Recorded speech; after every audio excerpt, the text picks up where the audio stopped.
Hello students, in today's lecture we are going to discuss a topic briefly, that is rotational dynamics. पहले rotational motion इसका meaning clear हम करते हैं rotational motion. Okay, consider a rigid body. ये एक rigid body of any shape. Rigid body का मतलब क्या होता है? The body which does not undergo any deformation और which does not change its shape under the influence of external force. So that is known as rigid body. Consider a rigid body and it spins about its own axis. So this axis is known as axis of rotation. This is axis of rotation. Okay, and this body, rigid body, is rotating about this axis. Rotating matlab spinning. If a body spins about its own axis, that is known as rotational motion. The body is said to be performing rotational motion. देखिए, if a body is rotating, then different particles, let this is m1 particle, because this rigid body is consist of n number of particles. Let m1 particle, m2 particle, m3 particle up to mn particle. So this rigid body is consisting of n number of such different particles having different masses. Okay, let m1 particle situated at distance r1 from this axis of rotation, m2 is situated at r2, m3 is situated at r3, and dash dash up to mn it is situated at rn. So all these particles are revolving around this axis of rotation. So every particle performing a circle around this axis of rotation. देखिए, each particle performing circular motion and the centers of all a circle lies along this line, that is known as axis of rotation. देखिए, अगर ये uniform rotational motion perform करता है student, तो यहाँ पर क्या होगा? That angular speed is constant. Angular speed constant रहेगी, हर एक पार्टिकल की एंगुलर स्पीड कांस्टेंट रहेगी अगर ये यूनिफॉर्म रोटेशनल मोशन परफॉर्म करता है. मतलब एंगुलर एक्सेलरेशन यहाँ पर नहीं है. ओके, तो एंगुलर वेलोसिटी हर एक पार्टिकल की सेम है. देखिए, m1 particle for example 2 second के अंदर एक रिवॉल्यूशन कंप्लीट करता है, मतलब 2 पाई रेडियन. ओके, यहाँ पर भी m2 particle, m3 particle, mn particle, all particle performs its one revolution in 2 seconds. For example ये हमने. Okay, so इस तरह से angular speed of every particle remains same, लेकिन linear speed अलग अलग रहेगी. देखिए, फॉर्मूला क्या है? v is equal to r omega. v is equal to, अब m1 पार्टिकल के लिए v1 लिखेंगे हम. मोमेंट r मतलब distance, perpendicular distance of m1 particle from axis of rotation is r1 into omega. Omega तो constant है ना, तो इस तरह से v2 पार्टिकल मतलब सेकंड पार्टिकल की वेलोसिटी r2 इंटू ओमेगा. अगर ओमेगा कांस्टेंट है लेकिन r1 r2 डिफरेंट है, इसलिए v1 v2 की वैल्यू भी डिफरेंट होगी. इसलिए यहाँ पर देखिए कि a body is said to perform a rotational motion, uniform rotational motion, तब उसके अंदर angular velocity of every particle is constant but linear speed of every particle is different. मतलब ओमेगा कांस्टेंट होता है लेकिन linear speed that is different for different particle. Right student? So this is the basic concept of rotational motion. देखिए, इसमें और एक point है यहाँ पर, centre of mass. Centre of mass का मतलब क्या होता है? The point of the rigid body where the total mass of the body is supposed to be concentrated. Now consider a rigid body of any shape. It also consists of n number of particles having masses m1, m2, m3 up to mn. Okay, now this rigid body is placed in a coordinate system of x, y, z. यहाँ पर o मतलब origin होगा. Now let this rigid body is rotating about an axis passing through the point of origin. तो देखिए यहाँ पर m1 particle का position vector क्या होगा? ओरिजिन से r1 होगा. m2 पार्टिकल का पोजीशन r2, m3 पार्टिकल का position vector r3। Okay, position vector मतलब क्या होता है, that the distance of given particle from the origin, okay, that is position vector r1 r2 r3 up to mn particle के लिए rn होगा। Now, अब इस रिजिड बॉडी का सेंटर ऑफ मास सपोज यहाँ पर है, सेंटर ऑफ मास हम cm मतलब सेंटर ऑफ मास, या फिर सिंपली c से हम डिनोट करते हैं। Let this c point is nothing but the centre of this rigid body. Centre of mass मतलब the point at which the total mass is suppose to be concentrated. तो ये centre of mass है student. Okay, तो centre of mass का यहाँ पर position vector let it is capital R। Centre of mass का position vector क्या होगा, कैपिटल R होगा। ओके, देखिए यहाँ पर एक कॉन्सेप्ट कौन सी होगी, that is moment of mass. What is moment of mass, that is mass into moment R, mass into moment R, ये होता है मोमेंट ऑफ मास। ओके, तो देखिए यहाँ पर अगर पार्टिकल है m1 तो मास क्या होगा इसका m1 इनटू मोमेंट R मतलब the distance of m1 particle from the axis of rotation, that is r1। Okay, vector r1। So this gives moment of mass. तो यहाँ पर मोमेंट ऑफ मास अगर हर एक पार्टिकल का हम लेते हैं student, m1 r1 m2 r2 m3 r3 up to mn rn, इनकी एडिशन किसके बराबर होती है, that is moment of mass of centre of mass. मतलब mass of centre of mass क्या होगा, कैपिटल M होगा, कैपिटल M। कैपिटल M का मतलब total mass of the rigid body. Let the mass of rigid body is capital M। Okay, तो इसलिए centre of mass का मास क्या होगा, mass of the rigid body, that is m1 plus m2 plus m3 plus m4 plus m5 up to mn। मतलब इस rigid body के अंदर जितने भी पार्टिकल्स है सबकी एडिशन, मास की एडिशन होगी, that is total mass of the rigid body. Okay, m and इसका पोजीशन वेक्टर कितना है, r है। ओके, तो यहाँ पर एक स्टेटमेंट है, देखिए कि moment of mass of centre of mass, मतलब यहाँ पर हम लिखेंगे, देखिए m1 plus m2 plus dash dash up to mn into position vector of centre of mass, that is vector r, जिसे हम RCM से भी लिखते हैं, that is position vector of centre of mass. तो यहाँ पर क्या हो गया, देखिए m1 plus m2 plus up to mn मतलब total mass of the rigid body, और सेंटर ऑफ मास मतलब क्लियर है ना आपको, the point at which the total mass of the body suppose to be concentrated. तो ये total mass of the body हो गया into its position vector. So this gives the moment of mass of centre of mass and it is equal to the addition of और summation of moment of mass of individual particles. देखिए m1 particle का moment of mass क्या होगा, m1 r1। Second particle m2 particle का moment of mass क्या होगा, mass into momentum, that is m2 r2। इस तरह से nth पार्टिकल का मोमेंट ऑफ मास क्या होगा, मास mn। ओके, और इसका position vector rn into vector rn, ये होगा स्टूडेंट इस तरह से।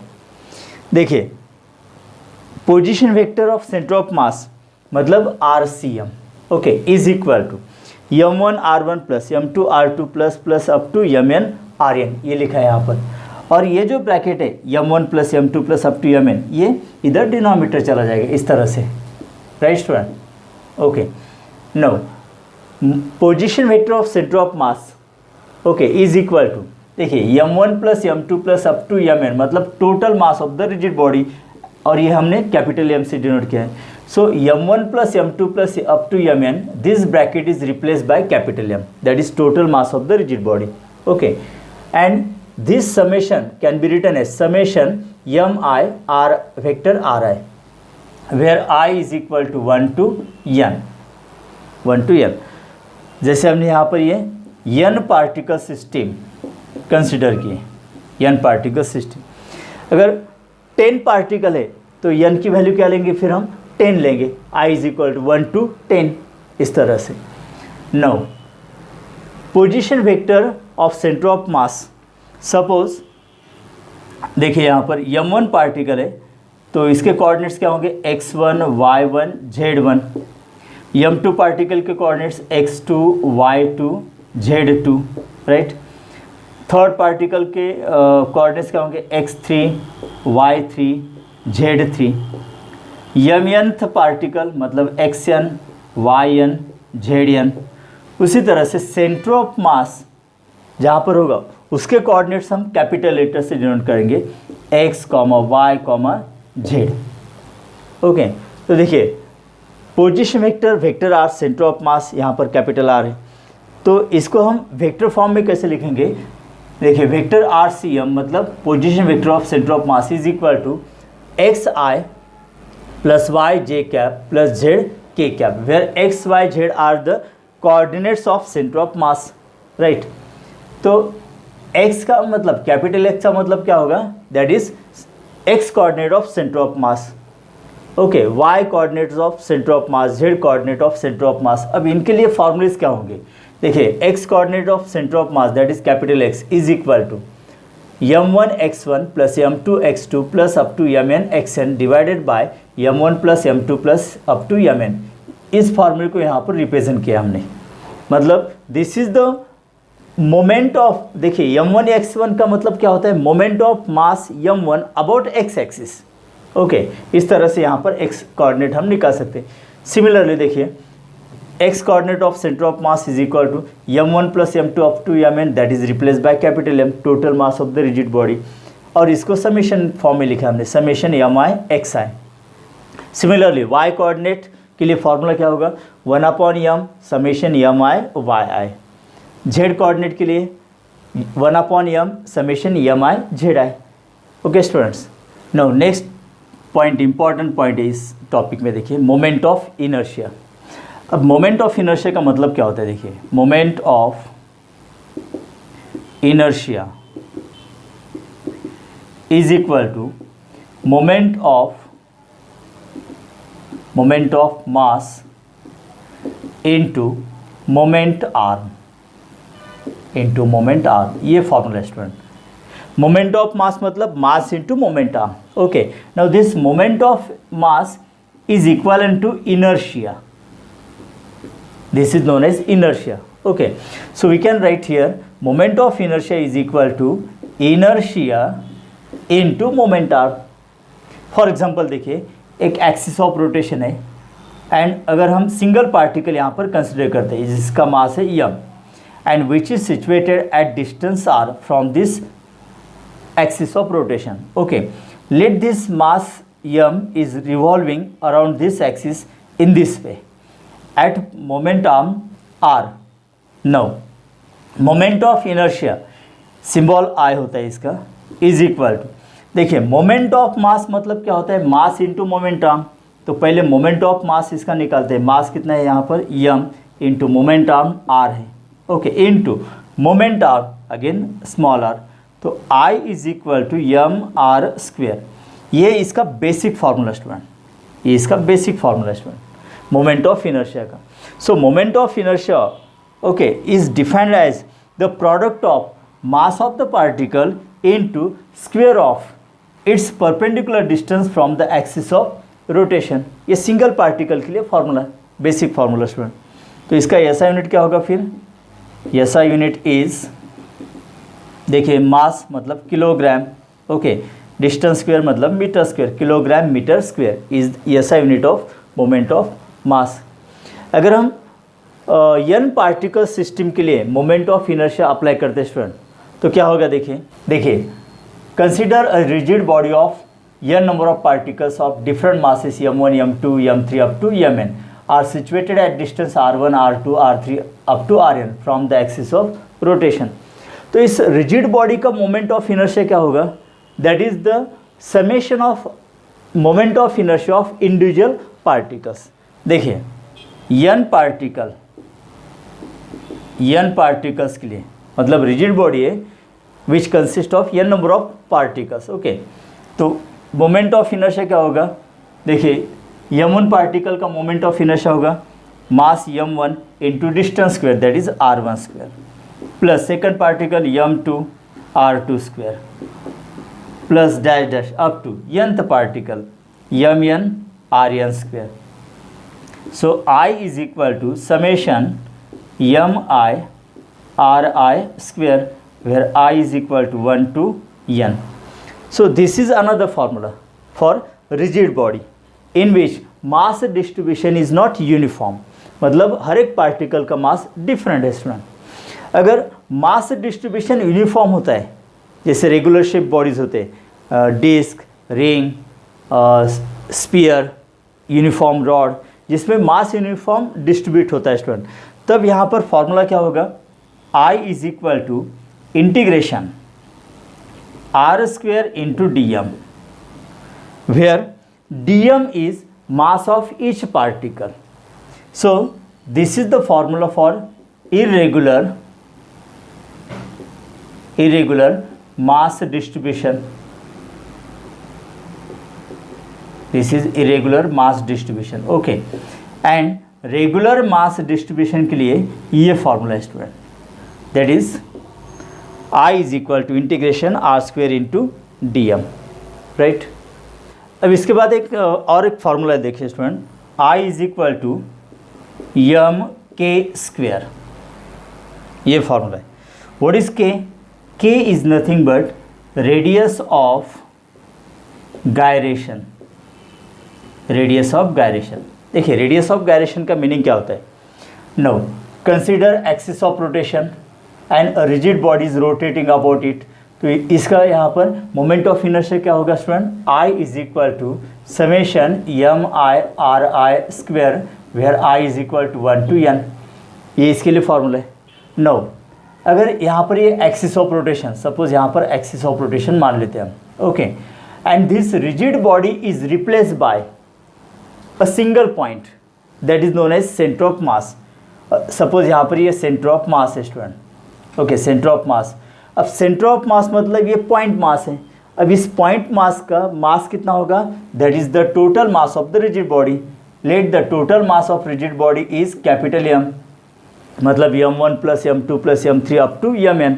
ओके, तो यहाँ पे ये सिंगल पॉइंट मास है, तो इसका भी मास कितना होगा, equal to rigid body, because ये सिंगल पॉइंट मास हमने कंसिडर किया है centre of mass. Okay, so this rigid body is replace by a single point that is its centre of mass, जिसका मास कितना होगा, equal to the total mass of rigid body, and it is placed at distance k, where moment of inertia क्या होगा, फिर देखिए mass into distance square, k square. मतलब यहाँ पर जो रिजिड बॉडी का मोमेंट ऑफ इनर्शिया होगा उतना ही ये मोमेंट ऑफ इनर्शिया होगा. मतलब we place the centre of mass at such a distance where the moment of inertia of the centre of mass is now exactly equal to the moment of inertia of this rigid body. Such distance where the moment of inertia is same as that of the moment of inertia of the rigid body, that distance is known as radius of gyration student. Okay, तो ये एक formula यहाँ पर. तो radius of gyration के लिए formula क्या होगा फिर, K square is equal to I upon M, that means K is equal to root I upon M. मतलब मोमेंट ऑफ इनर्शिया अगर हमें किसी बॉडी का पता है तो उसको अगर एम से डिवाइड करते हैं और बाद में स्क्वायर रूट लेते हैं तो we get radius of gyration. ये फार्मूला स्टूडेंट्स उसका. नो देखिए student, translational motion and rotational motion के अंदर बहुत सारे सिमिलर फिजिकल क्वांटिटीज़ है. रिसेम्बलेंस मतलब सिमिलर. देखिए जैसे ट्रांसलेशनल मोशन, ओके, यहाँ पर डिस्प्लेसमेंट के लिए हम सिंबल यूज़ करते हैं yes, that is the distance covered by the particle along a straight line. Initial position final position होती है, डिस्प्लेसमेंट यस. तो रोटेशनल मोशन में क्या होता है कि particle performing angular displacement, that is denoted by theta. Translational velocity v, angular velocity omega. तो ये सिमिलर फिजिकल क्वांटिटीज है ना. वैसे translational acceleration denoted by a, similarly angular acceleration denoted by alpha. देखिए v का मतलब क्या होता है, ds बाय dt, मतलब rate of change of displacement. उसी तरह से omega is equal to D theta by D T, rate of change of angular displacement. Now, acceleration is equal to dv/dt, rate of change of linear velocity. वैसे alpha is equal to angular acceleration, rate of change of angular velocity. रेस्टोरेंट now, देखिए similarly यहाँ पर linear मतलब kinematical equation से कुछ, जैसे v is equal to u plus a t, s is equal to u t plus half a t square, v square is equal to u square plus 2a s. Similarly rotational motion या फिर circular motion, okay, दोनों में ये equation same है student. तो v का मतलब final velocity, u initial velocity, a acceleration, t time duration. तो हम यहाँ पर मान लेते हैं omega 2 is final velocity, okay, is equal to omega 1 is initial velocity plus linear acceleration के जगह पर क्या लिखना है, angular acceleration into time duration t। उसी तरह देखिए यस मतलब डिस्प्लेसमेंट के लिए फार्मूला, यहाँ पर थीटा होगा is equal to angular displacement के लिए इनिशियल वेलोसिटी है यू का मतलब, तो यहाँ पर omega 1t plus half alpha t square, ये फार्मूला होगा। मतलब linear displacement, linear velocity, acceleration are similar to that of angular displacement, angular velocity, angular acceleration in rotational motion. Okay, देखिए अब थर्ड काइनेमेटिकल इक्वेशन क्या होगा, omega 2 square is equal to omega 1 square plus 2 alpha theta. देखिए translational motion में एक formula है हमें, the distance covered by the particle in nth second, कौन सा फार्मूला है वो, s n is equal to u plus half a in bracket 2n minus 1। उसी तरह से हम रोटेशनल मोशन में भी द डिस्टेंस मतलब angular distance covered by the particle in nth second of rotation, तो उसके लिए फार्मूला क्या होगा, theta n is equal to u मतलब इनिशियल वेलोसिटी, तो यहाँ पर ओमेगा 1 लिखेंगे हम plus half alpha 2n minus 1। Restaurant तो सिमिलर फार्मूले से देखें, जैसे यहाँ पर फोर्स के लिए फार्मूला क्या होता है, F is equal to m a mass into acceleration. उसी तरह से रोटेशनल मोशन के अंदर टॉर्क होता है, tau is equal to I alpha. देखिए linear acceleration A, angular acceleration alpha, force similar physical quantity torque होती है, ओके। तो इसका मतलब mass and moment of inertia similar physical quantities हैं। जैसे और एक फार्मूला देखिए यहाँ पर, kinetic energy half M V square, ये फार्मूला है student, half M V square. उसी तरह से kinetic energy in rotational, that is known as rotational kinetic energy, okay.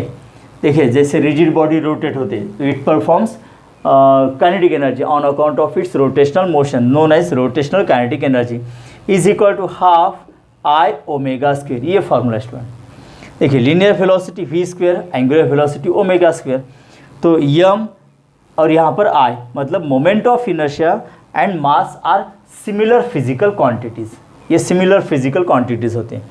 जैसे और एक फार्मूला देखिए, लीनियर मोमेंटम, लीनियर मोमेंटम का फार्मूला क्या है, देखिए linear momentum is equal to mass into velocity. उसी तरह से angular momentum,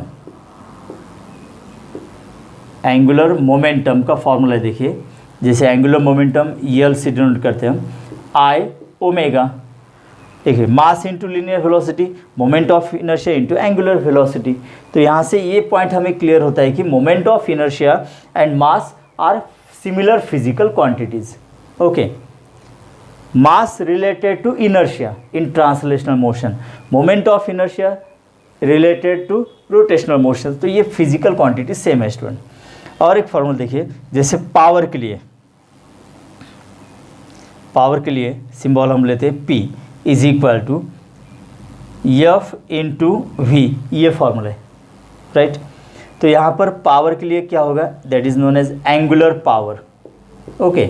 angular power is equal, देखिए F के लिए फोर्स के लिए सिमिलर फिजिकल क्वांटिटी कौन सी, रोटेशनल मोशन में टॉर्क, तो यहाँ पर टॉर्क होगा।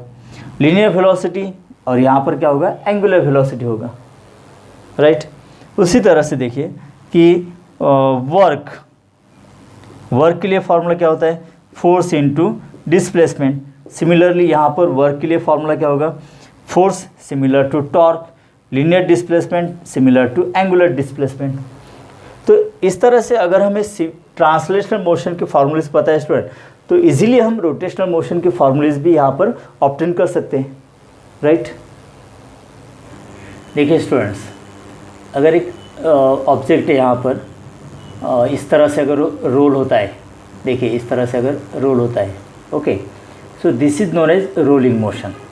इन रोलिंग क्या होता है, देखिए फिर से एक बार कि ऑब्जेक्ट यहाँ पर रोटेशनल मोशन परफॉर्म करते करते ट्रांसलेशनल मोशन परफॉर्म करता है।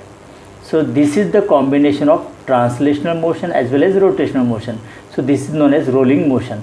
तो रोलिंग मोशन में देखिए ट्रांसलेशनल काइनेटिक एनर्जी क्या होती है, half M we square, m mass of the body, v linear velocity, and rotational kinetic energy के लिए फॉर्मूला क्या होता है, half I omega square, where I is the moment of inertia of rotating body and omega is angular speed.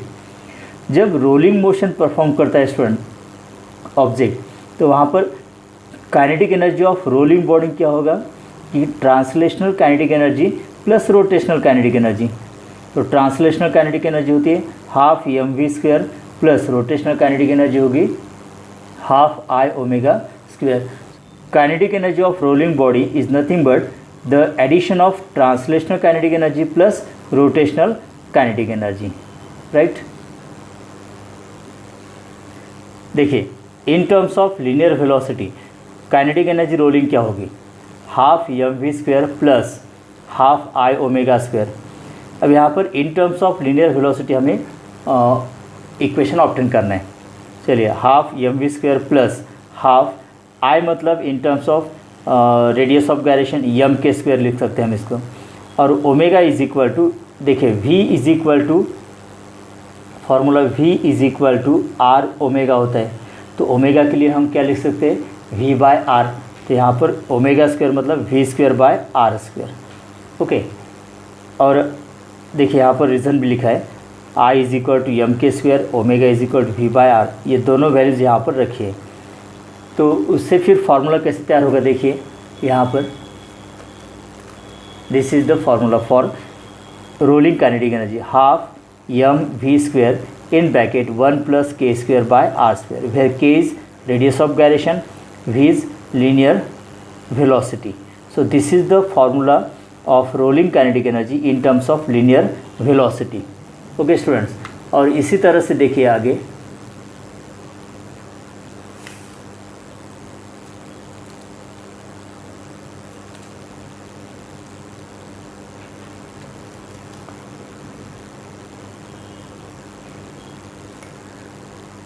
Okay in terms of angular velocity देखिए rolling kinetic energy is equal to half M we square in bracket 1 plus के square by are square.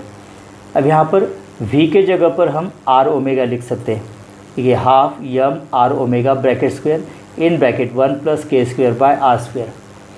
So kinetic energy rolling is equal to half M omega square in bracket R square plus के square. देखिए cross multiplication अगर करते हैं R square plus के square, तो ये R square इस आर स्क्वायर के साथ कैंसिल हो जाएगा। So half M omega square in bracket R square plus के स्क्वायर।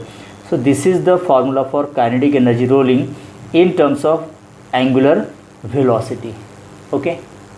देखिए स्टूडेंट्स यहाँ पर डिफरेंट बॉडीज़ जैसे कि रिंग और हॉलो सिलेंडर, तो रिंग और हॉलो सिलेंडर के लिए एक ही फार्मूला होता है, डिस्क और सॉलिड सिलेंडर के लिए एक ही फार्मूला होता है, सॉलिड स्फीयर के लिए फार्मूला 2/5 एम आर स्क्वायर, और ये स्पेरिकल शेल और हॉलो स्फीयर के लिए एक ही फार्मूला होता है। तो 4 डिफरेंट टाइप्स ऑफ बॉडीज़ यहाँ पर दिए। एम आई मतलब मोमेंट ऑफ इनर्शिया, देखिए यहाँ पर इसके formulas m r square ring के लिए, डिस्क के लिए m r square by 2, solid sphere के लिए 2/5 एम आर स्क्वायर, और हॉलो स्फीयर के लिए 2/3 एम आर स्क्वायर। उससे फिर बाद में रेडियस ऑफ गायरेशन यहाँ पर लिखे, के की वैल्यू आर यहाँ पर होती है r/√2, सॉलिड स्फीयर के लिए √2/5 r, बिकॉज हमें पता है ना कि रेडियस ऑफ गायरेशन की वैल्यू क्या होती है, मतलब formula k is equal to √I/m। तो देखिए रिंग के लिए आई की value M R square divided by M कीजिए, मतलब मोमेंट ऑफ इनर्शिया को अगर हम मास से डिवाइड करते हैं और बाद में उसका स्क्वायर रूट लेते तो हमें रेडियस ऑफ गायरेशन मिलती। तो अगर इसको यम से डिवाइड करते यम यम गेट कैंसिल, आर स्क्वायर का स्क्वायर रूट आएगा आर। यहाँ पर भी देखिए यम अगर कैंसिल कर देते तो आर स्क्वायर बाय 2 का स्क्वायर रूट क्या आएगा, आर बाय रूट 2। वैसे यहाँ पर यम कैंसिल कर देना है और बाकी टर्म का स्क्वायर रूट लेना है, तो ये रूट 2/5 आर आएगा, ये आएगा रूट 2/3 आर। तो ये radius of gyration. Okay, now this is the column for translational kinetic energy. तो मास यम मास है और वी ट्रांसलेशनल स्पीड है, तो सब बॉडीज़ के लिए ट्रांसलेशनल काइनेटिक एनर्जी की वैल्यू सेम, मतलब फॉर्मूला सेम रहेगा। Now in terms of linear speed, rotational kinetic energy ring के लिए क्या होती है, half M we square, disc के लिए 1/4 M we square, solid sphere के लिए 1/5 एम वी स्क्वायर। ओके, और स्पेरिकल शेल और होलो स्फीयर के लिए 1/3 एम वी स्क्वायर। मतलब रोटेशनल काइनेटिक एनर्जी का फॉर्मूला है हाफ आई ओमेगा स्क्वायर। अगर आई की वैल्यू ये रखते स्टूडेंट, और ओमेगा के लिए अगर हम वहाँ पर v/r ये रखते हैं तो फिर ये फॉर्मूला आ जाती है। ओके, अब इन दोनों की एडिशन अगर करते तो हमें total kinetic energy, that means rolling kinetic energy के लिए फॉर्मूलेज मिलते हैं। तो रिंग और होलो सिलेंडर के लिए एम वी स्क्वायर है। ओके, डिस्क के लिए 3/4 M we square, solid sphere के लिए 7/10 M we square, hollow sphere के लिए काइनेटिक एनर्जी है 5/6 एम वी स्क्वायर। ना उसके बाद देखिए कि वेलोसिटी एंड एक्सेलरेशन के ये 2 कॉलम्स दिए, तो ये 2 कॉलम्स किस लिए, देखिए kinetic energy translational, rotational and rolling के लिए। ये बॉडी अगर हॉरिजॉन्टल रोलिंग परफॉर्म करता है, अगर body horizontal rolling motion perform करता है तो ये तीनों कॉलम इसके लिए। ओके, ना वेलोसिटी और एक्सेलरेशन ये 2 कॉलम्स किस लिए, अगर देखिए यहाँ पर बॉडी अगर इंक्लाइन प्लेन से रोलिंग डाउन करती है इस तरह से, तो फिर ये वेलोसिटी एंड एक्सेलरेशन के फॉर्मूलेज हैं। मतलब जैसे बॉडी रोलिंग डाउन होगी एट द बॉटम तो उसकी वेलोसिटी क्या होगी, एक्सेलरेशन क्या होगी, ये चारों टाइप के बॉडी के लिए ये इक्वेशन है स्टूडेंट। तो देखिए रिंग के लिए फार्मूला क्या होगा, वेलोसिटी का √gh, डिस्क के लिए √4/3 gh, सॉलिड स्फीयर के लिए √10/7 gh, और स्पेरिकल शेल होलो स्फीयर के लिए √6/5 gh। g मतलब एक्सेलरेशन ड्यू टू ग्रेविटी, जिसकी राउंडेड फिगर हम 10 मीटर पर सेकंड स्क्वायर लेते हैं। h मतलब height from which it is rolling down along the inclined surface. तो जैसे बॉडी मतलब अबाउट टू रोल डाउन होगी तो उसमें एक्सेलरेशन कितना होगा, तो रिंग में देखिए एक्सेलरेशन कितना होता है, half g sin theta. Disc के लिए 2/3 g sin थीटा। देखिए g sin थीटा यहाँ पर कॉमन है। ओके, सॉलिड स्फीयर के लिए 5/7 g sin थीटा, और होलो स्फीयर के लिए 3/5 g sin थीटा। देखिए 1/2, 2/3, 5/7, 3/5, तो सबसे ज़्यादा वैल्यू कौन सी है यहाँ पर, सबसे ज़्यादा वैल्यू कौन सी होगी यहाँ पर, यस देखिए रिंग के लिए g sin थीटा, देखिए यहाँ पर सब तरफ कॉमन है ना। तो 1/2 मतलब 0.50, 2/3 का मतलब 0.66, 5/7 का मतलब 0.71 और 3/5 का मतलब 0.60। तो देखिए g sin थीटा सब तरफ कॉमन है, तो एक्सेलरेशन किस बॉडी के लिए सबसे ज़्यादा होगा, तो सबसे ज़्यादा एक्सेलरेशन है यहाँ पर सॉलिड स्फीयर के लिए 0.71 times g sin theta. Okay, उसके बाद है डिस्क के लिए 0.66, नेक्स्ट है होलो स्फीयर के लिए 0.60। ओके, और रिंग के लिए सबसे कम है देखिए 0.50 टाइम्स g sin थीटा। मतलब एक्सेलरेशन सबसे ज़्यादा किसके लिए, सॉलिड स्फीयर के लिए, और सबसे कम है रिंग के लिए। देखिए अगर इंक्लाइन प्लेन सरफेस से अगर हम ring, disc, solid sphere, hollow sphere एक साथ छोड़ देते हैं, ओके, मतलब लेकिन चारों का मास सेम होना चाहिए, रेडियस भी सेम होनी चाहिए, तब चारों अगर एक साथ यहाँ से रिलीज़ करते हैं हम टॉप से, तो बॉटम पर सबसे पहले कौन आएगा, जिसका एक्सेलरेशन ज़्यादा होगा, मतलब सबसे पहले आएगा सॉलिड स्फीयर, उसके बाद आएगा नीचे डिस्क, नेक्स्ट होलोस्फीयर और सबसे लास्ट में आएगा रिंग। तो इस तरह से यहाँ पर ये एक पॉइंट स्टूडेंट्स। देखिए इसमें और दो पॉइंट्स इंपॉर्टेंस हैं, that is principal of parallel axis and principal of perpendicular axis. ये दो थ्योरम बहुत ही इंपॉर्टेंट है। अगर ये थ्योरम इसका मीनिंग हम क्लियर करते हैं तो हमें यहाँ पर इसके एप्लीकेशन आ जाएंगे। ओके, और इसके जो एप्लीकेशंस होंगे इसके ऊपर एक एमसीक्यू हमेशा एंट्रेंस एग्जाम के अंदर होता है स्टूडेंट। देखिए प्रिंसिपल ऑफ पैरेलल एक्सिस क्या होता है। Consider a rigid body and the axis of rotation passing through its centre of mass. C मतलब सेंटर ऑफ मास। ओके, और centre of mass, about the centre of mass हमें value पता होती है, that is denoted by IC। जैसे अभी हमने table में देखा था कि यूनिफॉर्म रॉड, रिंग, डिस्क, है ना, स्पीयर, होलोस्फीयर, इनके लिए मोमेंट ऑफ इनर्शिया की वैल्यूज कांस्टेंट होती है। About which axis, the axis of rotation passing through its centre of mass.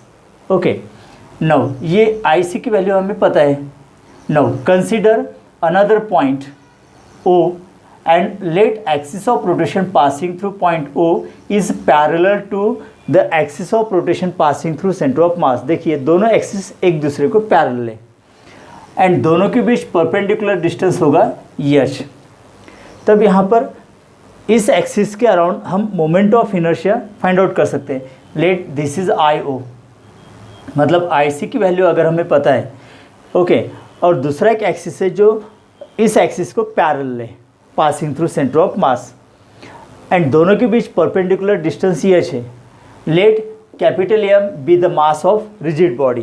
तो IO की वैल्यू निकालने के लिए यहाँ पर फॉर्मूला कौन सा है, देखिए IO is equal to IC plus MH square. What is H? H is perpendicular distance between two parallel axis, M mass of the rigid body, IC moment of inertia of rigid body about an axis passing through centre of mass, या फिर इसको हम कहेंगे IC का मतलब known moment of inertia.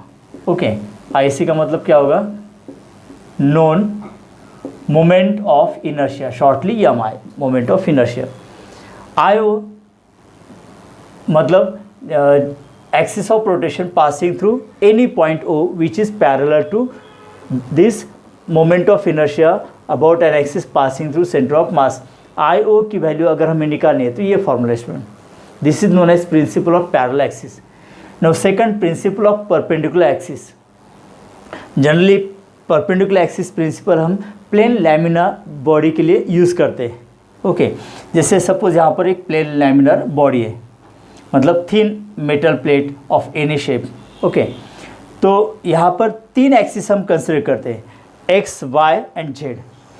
Out of three axes, X axis and Y axis lies in the plane of the lamina, whereas Z axis is perpendicular to the plane of the lamina. तो यहाँ पर क्या होगा, देखिए कि about X axis अगर ये plane lamina इस तरह से मूव होता है तो मोमेंट ऑफ इनर्शिया क्या होगा यहाँ पर IY, because that plane lamina moves about an axis passing through X axis। Okay, तो यहाँ पर IY की वैल्यू होगी। अगर ये प्लेन लैमिना यहाँ पर इस तरह से मूव होता है अबाउट द Y एक्सिस तो ये वैल्यू किसकी होगी, IX की होगी। Okay, and if it moves along Z axis so corresponding moment of inertia is IZ। तो इन तीनों के बीच रिलेशन क्या होता है student, that is IZ is equal to IX plus IY। देखिए इसका मतलब क्या होता है, moment of inertia about an axis perpendicular to the planar lamina is equal to the moment of inertia about two mutually perpendicular axes which consist in the plane of the lamina। देखिए y and IX मतलब x axis y axis in the plane laminar की bodies के अंदर है, they are in the plane lamina and z axis perpendicular है, इसलिए IZ is equal to IX plus IY होता है स्टूडेंट। ओके, अब देखिए इन दोनों प्रिंसिपल के एप्लीकेशंस कैसे होंगे। जैसे फॉर एग्जांपल लेते हैं हम यहाँ पर, for example uniform disc. Okay, uniform disc, जैसे देखिए नंबर 1 यहाँ पर moment of inertia of uniform disc about an axis passing through centre of mass and perpendicular to its plane. तो यहाँ पर आई सी की वैल्यू क्या होती है student, this is M are square by 2 disc के लिए। नो, ये एक फॉर्मूला यहाँ पर, मतलब axis of rotation passing through centre of mass and perpendicular to its plane. Okay, तो यहाँ पर वैल्यू क्या होती है मोमेंट ऑफ इनर्शिया के लिए, that is M are square by 2। ये एक कंडीशन होगी। सेकंड कंडीशन देखिए student, moment of inertia of uniform disc about an axis passing through any diameter. देखिए यहाँ पर this is centre of mass, right, और इसकी वैल्यू हमें पता है 2 M are square by 2, where M is mass of the disc, R is radius of the disc. No, अब यहाँ पर एक्सिस ऑफ रोटेशन कहाँ से पास हो रहा है, पासिंग थ्रू एनी डायमीटर, मतलब यहाँ पर ये एक डायमीटर हम कंसिडर करेंगे student. Okay, and corresponding moment of inertia let this is I D.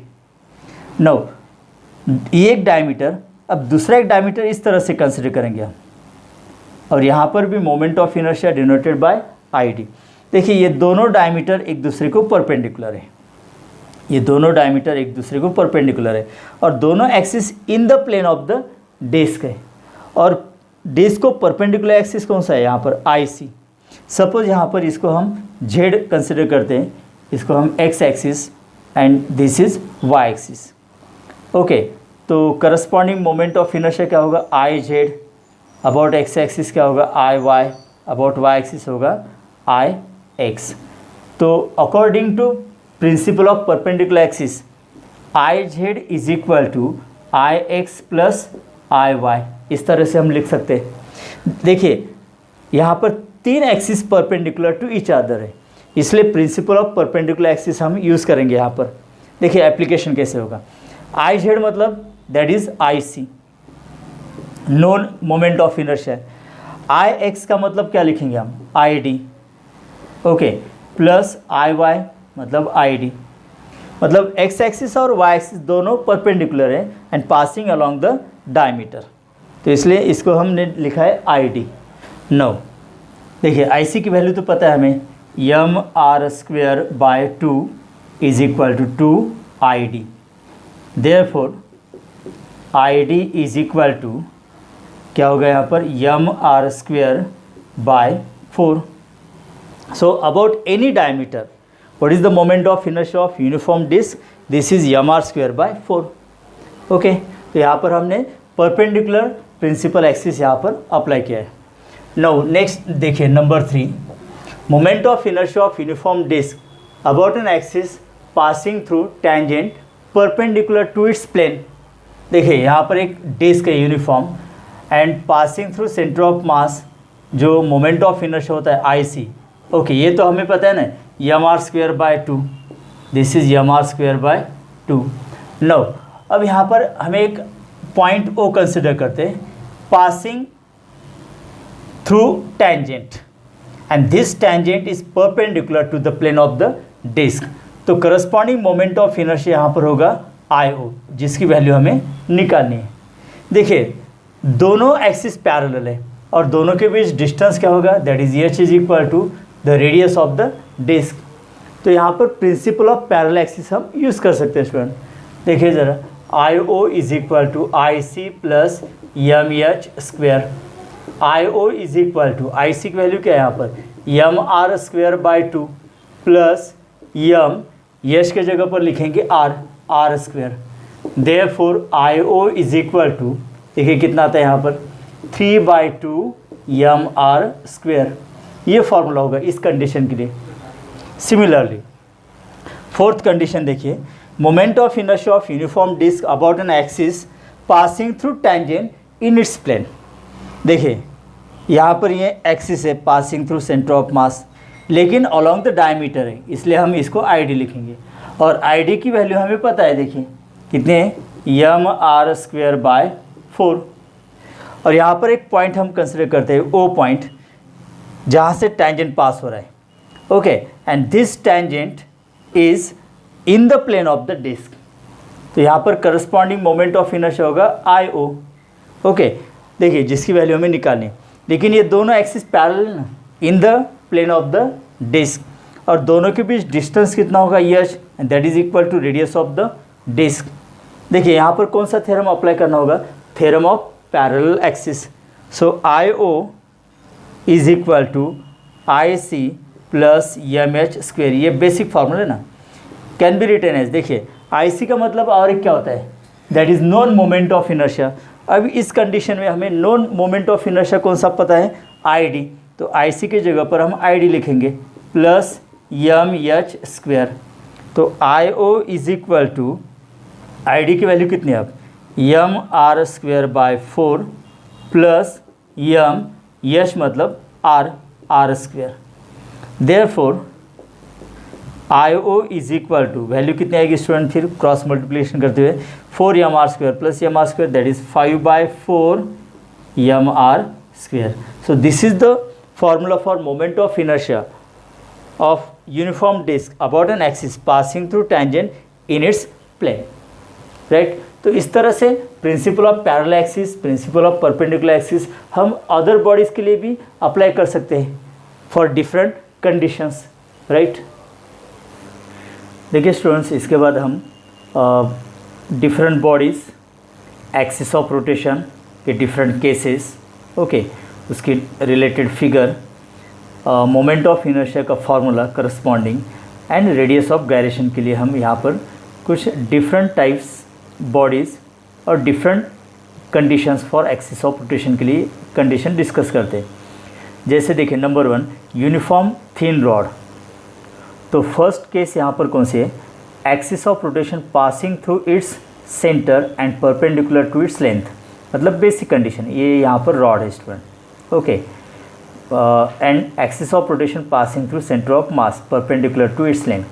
तो ऐसे कंडीशन में फिर फार्मूला क्या होगा, ML square by 12, where L is length of the rod and M is मास।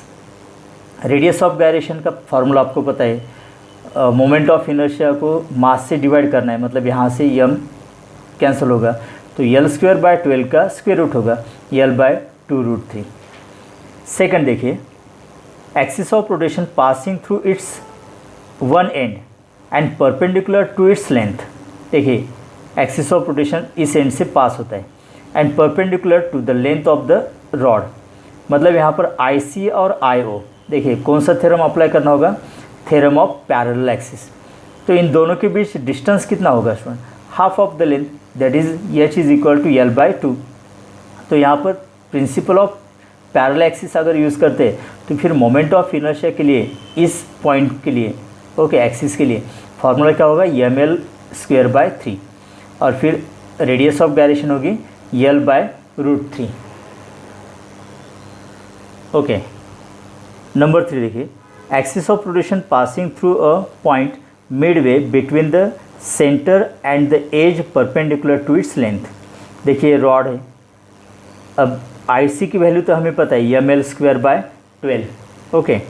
अब एक O पॉइंट है जो वन एंड और सेंटर ऑफ मास का मिडल पॉइंट है, मतलब अब दो एक्सिस जो पैरेलल है उनके बीच डिस्टेंस कितना होगा स्टूडेंट, अब ये फोर्थ पार्ट है ना पूरे लेंथ ऑफ रॉड का, तो H की वैल्यू क्या होगी यहाँ पर L/4।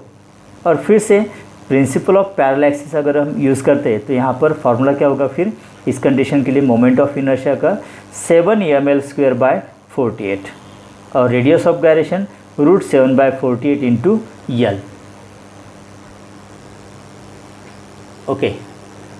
नेक्स्ट देखिए यहाँ पर यूनिफॉर्म सर्कुलर रिंग के 4 कंडीशंस दिए। नंबर 1, अगर axis of rotation passing through centre of perpendicular to its plane, मतलब सेंटर ऑफ मास से अगर एक्सिस ऑफ रोटेशन पास होता है and perpendicular to the plane of the ring, तो basic formula क्या है, MR स्क्वेयर और रेडियस ऑफ गायरेशन R।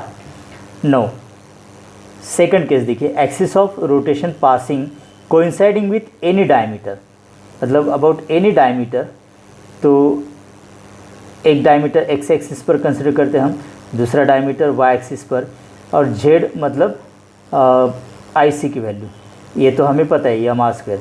तो यहाँ पर principle of perpendicular axis theorem use करते हुए हम मोमेंट ऑफ इनर्शिया की वैल्यू ऑब्टेन कर सकते हैं and it is MR square by 2, that is along any diameter, और radius of gyration R/√2।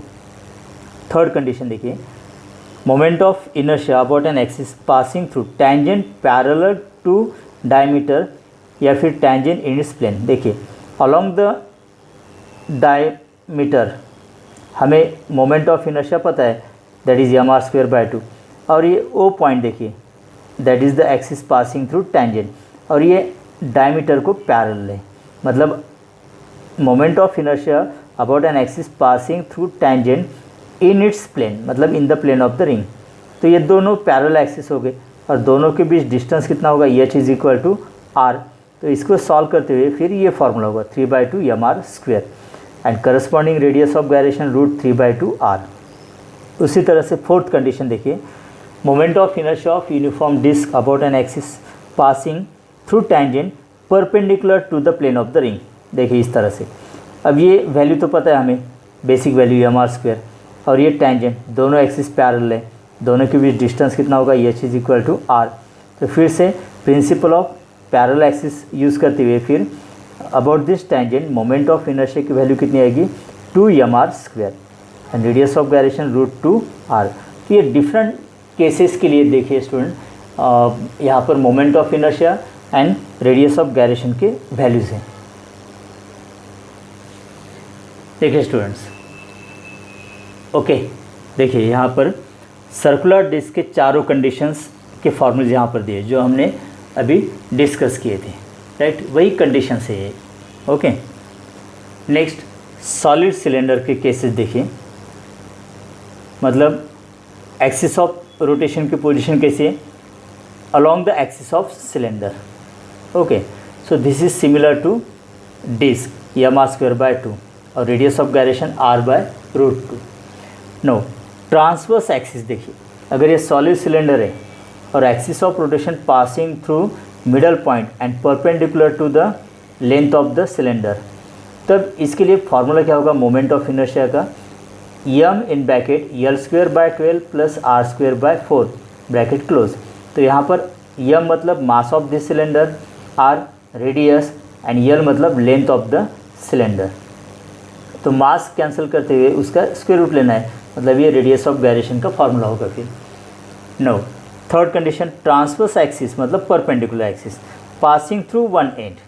Okay, तो इस तरह का डायग्राम होगी। Okay, this is the axis of cylinder और ये परपेंडिकुलर होगा एक्सिस ऑफ रोटेशन को।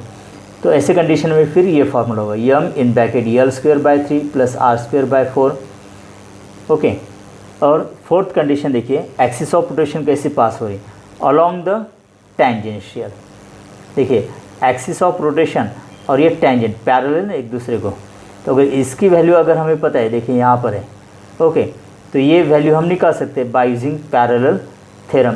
तो ये वैल्यू आती है स्टूडेंट मोमेंट ऑफ इनर्शिया की about the tangential axis 3/2 mr², और ये करस्पॉन्डिंग फिर रेडियस ऑफ गायरेशन होगी √3/2 r। ओके, ओके, देखिए उसके बाद हॉलो सिलेंडर के लिए फार्मूलेज, एक्सिस ऑफ सिलेंडर मतलब axis of rotation passing along the axis of cylinder. तो ये फार्मूला है mr², it is similar to ring.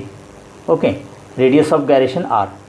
Now second, axis tangential मतलब ये axis of rotation passing along the tangent, मतलब ये tangent axis of hollow cylinder को parallel है।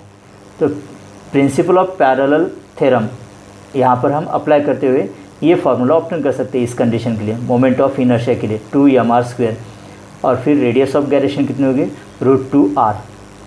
Next solid sphere about any diameter, ये बेसिक फार्मूला देखिए 2/5 mr² और radius of gyration √2/5 r। Now along the tangential, देखिए एक्सिस ऑफ रोटेशन इस तरह से, मतलब ये स्फीयर इस तरह से रोटेट होगा अबाउट दिस एक्सिस। तो इसके लिए फार्मूला कितना आएगा, मतलब ये देखिए एक्सिस पासिंग थ्रू सेंटर और टेंजेंशियल ये दोनों पैरेलल एक्सिस है ना, तो यहाँ पर भी हम principal of parallel axis use कर सकते हैं। और वहाँ पर फिर मोमेंट ऑफ इनर्शिया के लिए फार्मूला क्या आएगा 7/5 mr², that is radius of gyration √7/5 r। Okay, okay, last देखिए स्पेरिकल शेल और hollow sphere, moment of inertia about diameter मतलब बेसिक फार्मूला ये 2/3 mr², radius of gyration √2/3r। होलोस्फीयर देखिए अबाउट द टेंजेंट, मतलब यहाँ पर भी प्रिंसिपल ऑफ पैरेलल एक्सिस हम यूज़ कर सकते हैं। और फिर मोमेंट ऑफ इनर्शिया के लिए फार्मूला क्या होगा, फॉर टेंजेंट 5/3 mr² और रेडियस ऑफ गायरेशन √5/3r। तो ये डिफरेंट बॉडीज़ यहाँ पर हमने डिस्कस किए स्टूडेंट। एक्सिस ऑफ रोटेशन की डिफरेंट कंडीशंस, ओके। तो उससे रिलेटेड फिर मोमेंट ऑफ इनर्शिया के फार्मूलेज and radius of gyration corresponding. तो इससे रिलेटेड एंट्रेंस एग्जाम के अंदर एक MCQ आ सकता है स्टूडेंट, ओके। नेक्स्ट पॉइंट देखिए student, that is law of conservation of angular momentum. देखिए स्टेटमेंट क्या है यहाँ पर, if no external torque is acting on rotating system then total angular momentum of rotating system is conserve. That means if tau is equal to 0, मतलब external torque acting on the rotating body is 0, therefore L is equal to constant. अगर यहाँ पर torque act नहीं होता है student, तो rotating body के अंदर अगर एंगुलर स्पीड चेंज हो जाती है या फिर मोमेंट ऑफ इनर्शिया चेंज हो जाता है किसी कारणवश, तो वहाँ पर एंगुलर मोमेंटम कांस्टेंट रहता है, कंजर्व रहता है, okay. If tau is equal 0, L is equal to constant. Angular momentum L is equal to I omega is equal to constant, मतलब product of moment of inertia and angular speed of rotating body always remains constant. ये statement है यहाँ पर। देखिए for example एक person standing on rotating table and whose arms are outstretched. देखिए हाथ इस तरह से बाहर है, okay, and he carried a dumbbells. Suppose यहाँ पर 2 डम्बेल्स है दोनों हाथ में, and arms are outstretched and axis of rotation passing through its body, okay. तो यहाँ पर ये एक्सिस ऑफ रोटेशन स्टूडेंट, तो that person is rotating, that arms are outstretched. Now dumbbells having some mass, so mass distribution from the axis of rotation is more in this case. तो moment of inertia होगा I1 and angular speed होगी ω1। तो angular momentum क्या होगा, L1 is equal to I1 ω1। Let this is equation number 1. Now this person is asked to fold his arms, okay। इस तरह से देखिए सेकंड डायग्राम, तो आर्म्स अगर उसने फोल्ड कर दिए, मतलब मास distribution from the axis of rotation क्या हो गया, कम हो गया ना यहाँ पर, मतलब let the moment of inertia is I2, तो moment of inertia will decrease because moment of inertia depends upon the mass distribution from the axis of rotation. तो mass distribution from the axis of rotation decreases, so I2 की value कम होगी यहाँ पर, so that I2 is less than I1, okay. तो इस condition में देखिए अब एंगुलर स्पीड होगी ω2, तो एंगुलर मोमेंटम क्या होगा फिर, L2 is equal to I2 ω2। Let this is equation number 2। लेकिन according to law of conservation of angular momentum यहाँ पर एक्सटर्नल टॉर्क हमने अप्लाई नहीं किया है, okay. So that L1 is equal to L2, तो एंगुलर मोमेंटम यहाँ पर कांस्टेंट रहेगा, ओके। तो initial angular momentum, final angular momentum remains same. तो I1 ω1 is equal to I2 ω2। लेकिन इस कंडीशन में क्या हुआ कि मास डिस्ट्रीब्यूशन डिक्रीज होने के कारण I2 की वैल्यू कम होगी, सो I2 less than I1, therefore क्या होगा यहाँ पर, ω2 इज ग्रेटर देन ω1। मतलब जैसे ये पर्सन हैंड फोल्ड कर लेगा स्टूडेंट, तो उसकी एंगुलर स्पीड इंक्रीज होगी। जैसे देखिए बैलेट डांसर है ना, तो जैसे उनके आर्म्स आउटस्ट्रेच होते हैं तो वहाँ पर उनकी स्पीड कम होती है, और जैसे ही आर्म्स ऐसे फोल्ड करते हैं स्टूडेंट तो स्पीडली वहाँ पर रोटेट होते हैं, बिकॉज जैसे आर्म फोल्ड होगा तो मोमेंट ऑफ इनर्शिया डिक्रीज होगा, such that angular speed will increase, because moment of inertia और एंगुलर स्पीड इन दोनों का प्रोडक्ट सेम रहने वाला है। अगर मोमेंट ऑफ इनर्शिया कम होता है तो एंगुलर स्पीड इंक्रीज होगी, okay student. So this is the meaning of conservation of angular momentum. Now अब इसके 2 कंडीशंस हम यहाँ पर डिस्कस करने वाले। देखें फर्स्ट कंडीशन यहाँ पर, let there are 2 uniform disc of different mass and different radii. Now first disc is rotating about this axis of rotation. Suppose इसका मोमेंट ऑफ इनर्शिया I1 है और एंगुलर स्पीड है omega 1। Second, suppose ये first disc है और ये second disc, now it is also revolving, okay, whose moment of inertia is I2 and angular speed यहाँ पर है ओमेगा 2। तो moment of inertia angular speed I1 omega 1, second disc के लिए moment of inertia I2 angular speed omega 2। तो दोनों का angular momentum अलग अलग होगा। Now this are L1 is equal to I1 omega 1 and यहाँ पर L2 is equal to I2 omega 2। मतलब यहाँ पर दोनों का टोटल एंगुलर मोमेंटम क्या होगा, दोनों की एडिशन होगी स्टूडेंट, राइट। तो this is the picture before coupling, okay. Now this is the picture after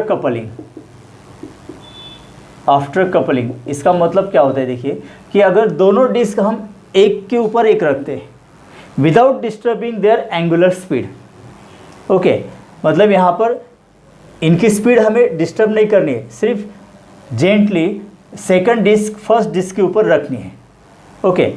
तो इस तरह से क्या होगा फिर कि अब टोटल मोमेंट ऑफ इनर्शिया क्या होगा, total moment of inertia let this is denoted by I is equal to I1 plus I2, दोनों की मोमेंट ऑफ इनर्शिया की एडिशन होगी स्टूडेंट, ओके। लेकिन यहाँ पर क्या होता है कि दोनों डिस्क की एंगुलर स्पीड अलग अलग है, तो यहाँ पर फ्रिक्शन होगा, इसके वजह से फिर वहाँ पर एंगुलर स्पीड डिस्टर्ब होगी। Let the two disc now is rotating with common angular speed omega. अब दोनों की स्पीड क्या होगी, सेम होगी स्टूडेंट, बिकॉज दोनों एक साथ रोटेट हो रहे हैं ना। तो इसका मतलब अब इनकी जो एंगुलर स्पीड होगी that is common angular speed and let this is omega. तो आफ्टर कपलिंग जो मोमेंट ऑफ इनर्शिया होगा टोटल, ये तो एडिशन होगी दोनों की, ओके। नाउ एंगुलर स्पीड क्या होगा यहाँ पर, L is equal to that is I omega, okay. So this is the angular momentum after coupling. देखिए दोनों में हमने एक्सटर्नल टॉर्क तो नहीं अप्लाई किया है, इसका मतलब बिफोर कपलिंग और after coupling angular momentum same रहने वाला है। तो देखिए बिफोर कपलिंग एंगुलर मोमेंटम क्या था यहाँ पर, L1 plus L2 and after coupling angular momentum L, तो ये दोनों की वैल्यू सेम रहेगी ना स्टूडेंट, ओके।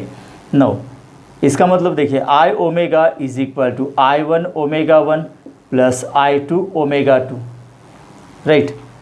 नाउ हमें एक पता है कि omega is equal to 2 pi n होता है, where n is that is frequency of rotation, okay. चलिए यहाँ पर I इनटू ओमेगा को 2 पाई n लिखेंगे हम, 2 pi n is equal to I1 omega 1 को लिख सकते हैं 2 pi n1 plus 2 pi n2, okay.